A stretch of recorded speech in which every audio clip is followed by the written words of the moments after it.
First at 9. This is Other Derana 24/7. 18th Amendment, the worst constitutional amendment, President reiterates. SLMC to appeal against Saitham ruling. Sri Lankans bounce back against the Kangaroos in a last ball thriller. And Trump goes on rampage against US media. Hello there, good evening everyone. It's a Friday night and I'm sure you're looking forward to the weekend. Thank you for joining us here on Other Derana 24/7 News. I am Dasman Prematunga and we begin as always with the local news. Now, President Maithripala Sirisena claims that the 18th Amendment is the most treacherous constitutional amendment that has been passed in the history of the country's parliament. The President said this speaking at the Temple Trees today. The ceremony to mark the implementation of right to information was held at Temple Trees under the patronage of President Maithripala Sirisena. The State Information Officers meeting was also organised in parallel with the event. The President launched the website related to right to information, www.rti.gov.lk, at the occasion. Some said this bill was implemented for journalists. I must mention that this bill was introduced for all citizens of Sri Lanka. Journalists will also benefit through this because they would now be able to write stories with original information rather than rumours or information they receive from unidentified sources. I am requesting all journalists to cooperate by telling us what shortcomings they encounter rather than criticize. We published the gazette on February 2nd. On the same day, a non-government organisation sent a document to myself and the Prime Minister requesting information about our assets. I am pleased about that. Non-government organisations should realise their responsibilities. I have no problem disclosing my assets. I am the only president in the history of this country who has revealed assets I possess. The 18th Amendment is the most treacherous amendment that was passed in the history of our parliament. I myself agree to it because if I hadn't, I would have had to quit parliament long before I expected. We are hoping to bring a positive transformation to the country, but there will always be many challenges.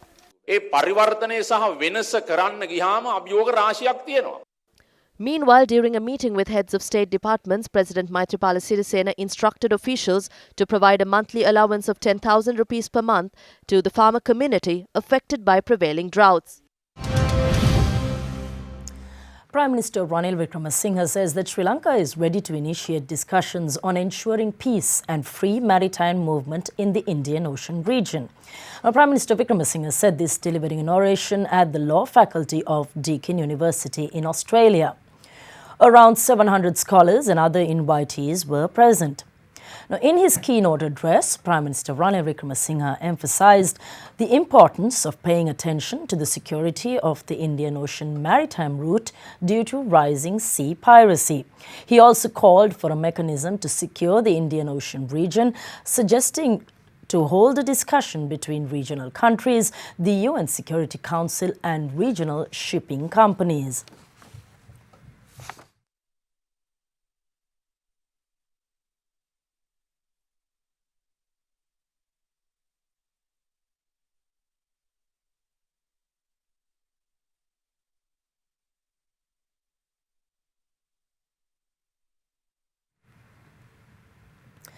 The Sri Lanka Medical Council decides to appeal to the Supreme Court against the appeal court ruling on the South Asian Institute of Technology and Medicine. The appeal court ruled that students at Saitham Private Medical College be granted provisional registration with the Sri Lanka Medical Council. The SLMC took its decision at the monthly general meeting today with the participation of deans of 8 state medical faculties.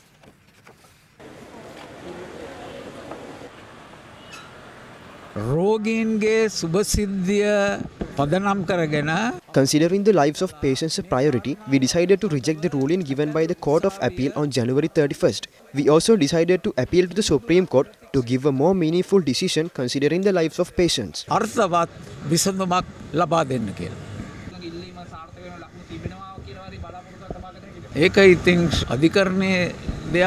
It depends on the courts. The Medical Council is dedicated to protecting standards of the profession. We will never change it. Meanwhile, rallies continued against the South Asian Institute of Technology and Medicine today. Students of the 8 state medical faculties reached Colombo in a vehicle parade, demanding that the private medical college be abolished. Organized by the Inter-University Students Federation, the rally began on Wednesday from Anuradhapura, passing Ratnapura, Kandy, Kuliapitiya and Karapitiya areas. Now, with protesters entering Colombo city at around 3 p.m. from Gaul Road, High Level and Nigambo roads, a severe traffic congestion was reported. The rally concluded at the Fort railway station.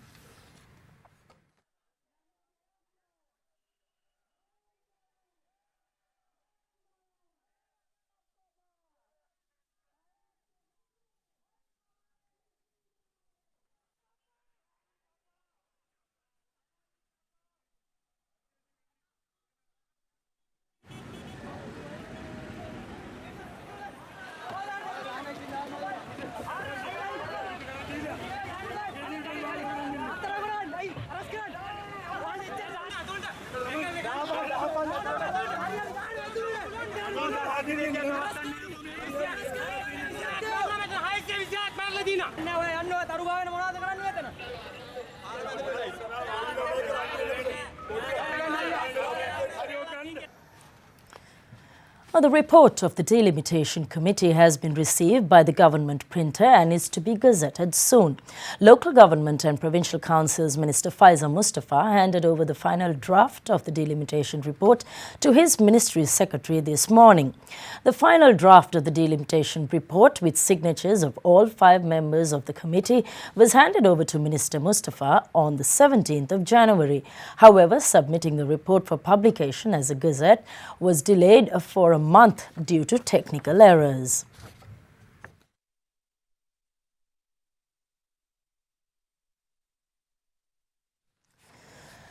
The Pakistani High Commissioner in Colombo says Sri Lanka must sustain the hard-won peace.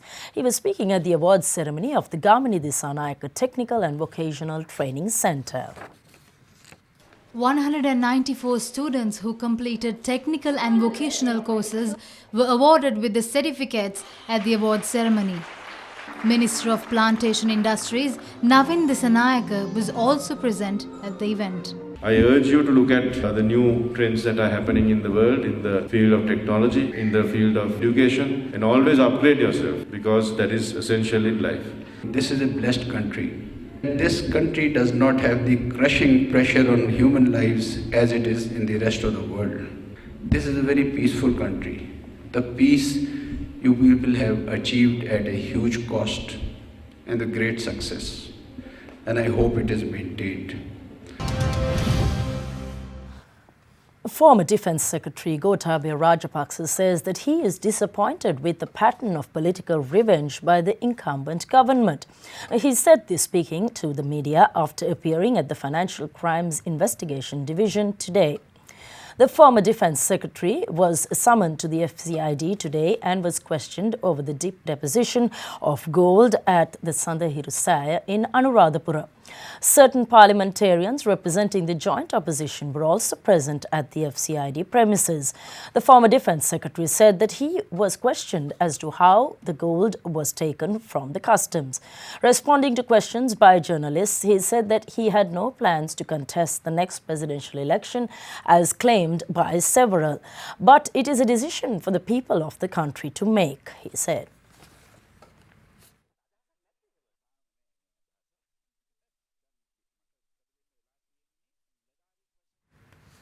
And we take a look at a very humane and a heartwarming story now of an infant of just 4 months thrown into a canal. Fortunately, the little child was saved by villagers and the Monoragala police. The 28-year-old mother of the infant, who is diagnosed with a mental condition, had thrown her baby to a canal at the Kachiriya junction in Monoragala yesterday. Villagers who found the baby handed her over to the Monoragala police. Later, the mother and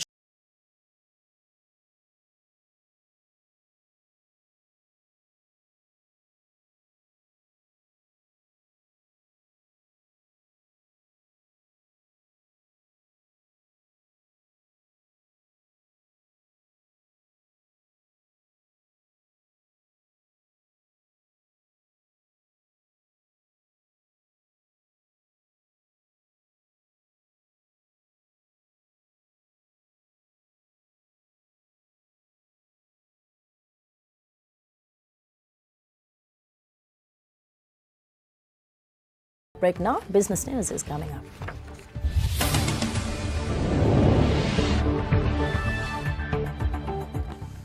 Welcome back. The Minister of Megapolis and Western Development, Partali Champika Ranaweka, invites investors to be a part of Sri Lanka's efforts to develop as an innovation-based economy. Addressing the inauguration of Lanka Property Show 2017, the Minister assured sound investments policy as restructure of systems and procedure for urban development are well underway. Lanka Property Show 2017 was inaugurated today by Minister of Megapolis and Western Development Partli Champika Ranaweka and Finance Minister Ravi Karunanayake. The two-day exhibition aims to provide a business platform assisting local real estate sector players to meet with potential investors. In next few years, Colombo and its surrounding will gradually transform into a new urban entity. Sri Javadanapura, Centre in Battaramulla, will be developed as the new administrative center of Sri Lanka in near future. Plans are already in place and the project proposals are being prepared. There will be enough opportunities for you developers to invest on office space, residencies and commercial development. We have already commenced the work of the International Financial City, once known as the Port City, which had gone through many controversies. The land creation process will be finished by 2018 and opportunities will be there for investment for construction before 2019. The industrial townships of Mirigam and Horana have already commenced. We have identified land that can be made available for industrial users. There are opportunities for developers to invest on environment-friendly, nationally beneficial and locally sound operations. I invite you investors to look into such opportunities because as many of you know, if we want to surge as a competitive nation in future, innovation-based economy is the way forward for Sri Lanka. Wrapping up a week's trade, the Colombo Bourse fell back to negative territory today amid price declines in high caps, with the all-share index shedding 13.85 and the 20-scrip S&P SL index losing 4.23 at the close of today's session. A daily market turnover was a mere 329 million rupees. After 11 straight days of net foreign inflows, foreign investors ended as net sellers. And now we have Upul Latapathu from NDB Securities to give us a brief of the week's trade. It was a positive week for CSE, with SPI recording a weekly gain of 1.1%. This gain was the highest weekly gain in 11 weeks. S&P SL20 also recorded a gain of 1.6%. Gains of both these indices were mainly due to price gains in blue chip counters, namely Dialog Asiata, Ceylon Tobacco Company and Sampath Bank. The average daily turnover was up from last week to 634 million rupees. This was mainly driven by foreign purchases, which resulted in a net foreign inflow of 466 million rupees. Out of the weekly turnover, the block trades accounted for 52%, which was a higher proportion than last week. And here's a look at how the Sri Lankan rupee traded against other currencies.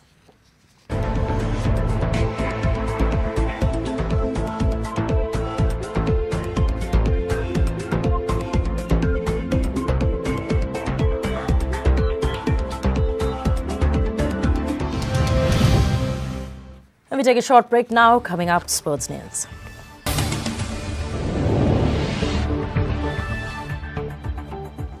And in sports news, it's school cricket. Now, the annual big match cricketing encounter between St. Peter's and St. Joseph's College is scheduled to be held on the 3rd and 4th of March. A media briefing on the big match was held in Colombo yesterday. We take a short break now.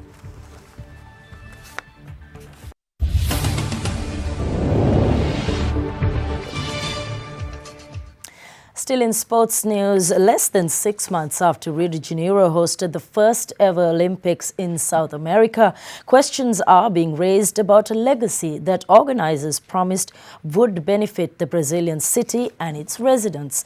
Now, before the Games, venues were touted as facilities that could easily be repurposed in the sports-crazed Rio, but less than a year later, they sit idle and already in disrepair. Now, officials acknowledge the delays and blame a series of factors for the failure to repurpose the venues, from Brazil's continuing recession to disagreements with contractors and a change in mayors after elections in October. A lack of activity and upkeep is plaguing facilities including the site of swimming competitions, where craters from disassembled pools collect stagnant water, and Rio's famed Maracanã Stadium, site of the opening and closing ceremonies. As one of the most iconic football pitches in the world gives way to dirt and scrub, electricity was even cut recently because of a financial spat between local officials and the contractor hired to manage the stadium. About 7 billion reais out of the 40 billion reais spent was for game venues and related facilities. Only one beach volleyball tournament had been played at any of the venues since the games ended, and even that drew criticism because it involved throwing sand on the Olympic tennis court. For Rio residents who witnessed protests about Olympic spending in light of deep social needs and are now facing austerity cuts because of budget shortfalls, the reality hits much closer to home. It's so sad to stop using something so good for the family. The reality is that we are poor. I have many grandchildren. How can I go out with so many children? The cost of going far is high. Compare that with the difference in coming here. The Olympic legacy is there, but it's not working. We hope that this would continue working for us. And in what was a spectacular show, Sri Lanka won the first 2020 match between Australia, which was held today at the Melbourne Cricket Grounds. Bringing spectators to the edge of their chairs, the Lankans were able to defeat the Aussies by 5 wickets. Sri Lanka won the toss and chose to field. The Australian opening pair, Michael Klinger and Aaron Finch, put up a partnership of 76 runs for the first wicket. Contributing the highest, Aaron Finch scored 43 off 34 balls, while Michael Klinger scored 38 off 32.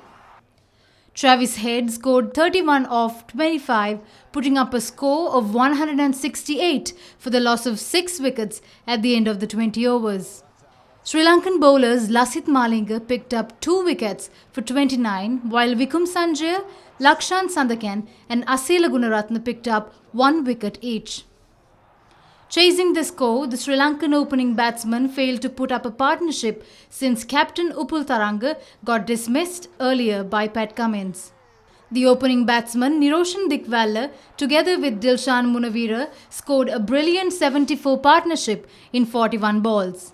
Being the highest contributor today, Asela Gunaratne scored a half-century from just 37 balls. Besides the top bowling attacks of the Aussies, Sri Lanka was able to win the match by smashing a boundary when 1 run was required off 1 ball. Asela Gunaratne was named man of the match. For victory. He hits it through the gap and they've won. Sri Lanka go 1-0 up in the series. It's been a brilliant...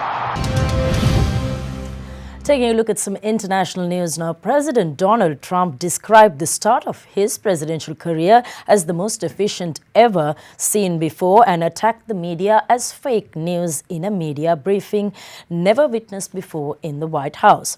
Now, the unexpected appearance of Trump followed a month of his administration, which was judged as chaotic by various news agencies.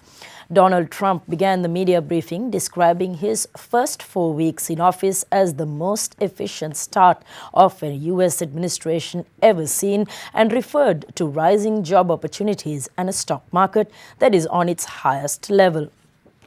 At the same time, he classified that he inherited a mess from former President Barack Obama and repeated the Middle East conflict and North Korea as main failure points of the administration.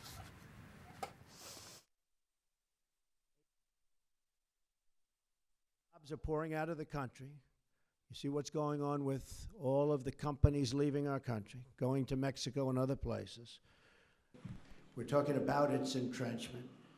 As a result, we have made incredible progress. I don't think there's ever been a president elected who in this short period of time has done what we've done. A new Rasmussen poll, in fact, because the people get it.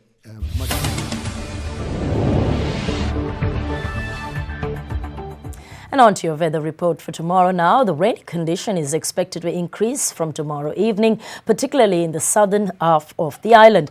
Several spells of showers will occur in the eastern, Uva and north central provinces and in the Hambantota district. Showers or thunder showers are likely at a few places in the Sabaragamu province and in the Gaul and Mathura districts after 2 p.m.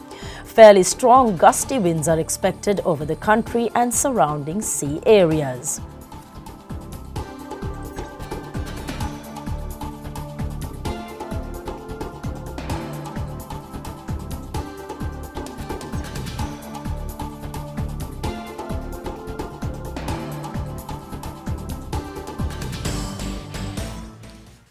Here's a look at your city-by-city weather forecast now.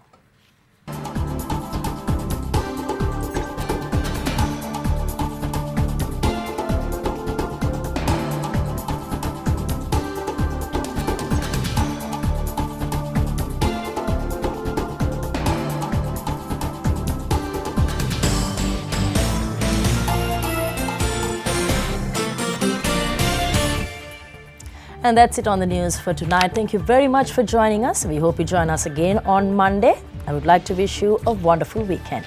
Good night. Bringing you the news and information 24 hours a day. This is Sri Lanka's premier news channel, Derana, 24/7.